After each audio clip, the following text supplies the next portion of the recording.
সূরা বনি ইসরাঈলের 23 নম্বর আয়াতে আল্লাহ বলেন ওয়া কাযা রাব্বুকা আল্লা তা'বুদু ইল্লা ইয়্যাহু ওয়া বিল ওয়ালিদাইনি ইহসানা।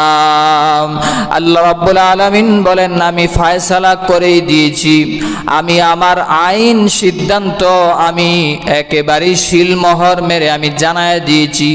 কি ফয়সালা? আল্লাহ রাব্বুল আলামিন বলেন আমি রবের আইন মানতে হবে। আর 2 নম্বরে ওয়াবিল ওয়ালিদাইনি ইহসানা, মা বাবার সাথে সৎ ব্যবহার করতে হবে। আল্লাহর আইনের কথা যত জায়গায় কোরআনে আছে এরপরেই মা বাবার কথা আল্লাহ উল্লেখ করলেন।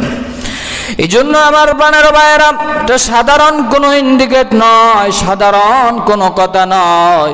আল্লাহর ইবাদতের পরেই যার স্থান সেই হলো মা বাবা। অথচ আজকাল নামাজ পড়ে, রোজা রাখে, হজ করে, সবই ঠিক আছে, কিন্তু মা বাবার খেদমত করতে চাই না।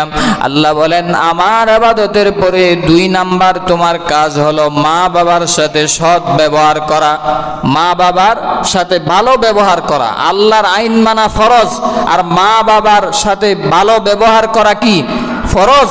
এটা নফল না, সুন্নত না, এটা ফরজ। আল্লাহর আইন যেরকম মানতে হবে ফরজে আইন, ঠিক তেমনি মা বাবার খেদমত করতে হবে। মা বাবার আইন মানা ফরজ না, মা বাবার খেদমত করা ফরজ। মা বাবা যদি আপনাকে শরীয়তের বিরুদ্ধে বলে তাহলে আপনাকে পালন করতে হবে না। এই জন্য আয়াতের ভাবার্থ হলো আল্লাহর আইন মানা ফরজ, আর মা বাবার সাথে সৎ ব্যবহার করা কি ফরজ।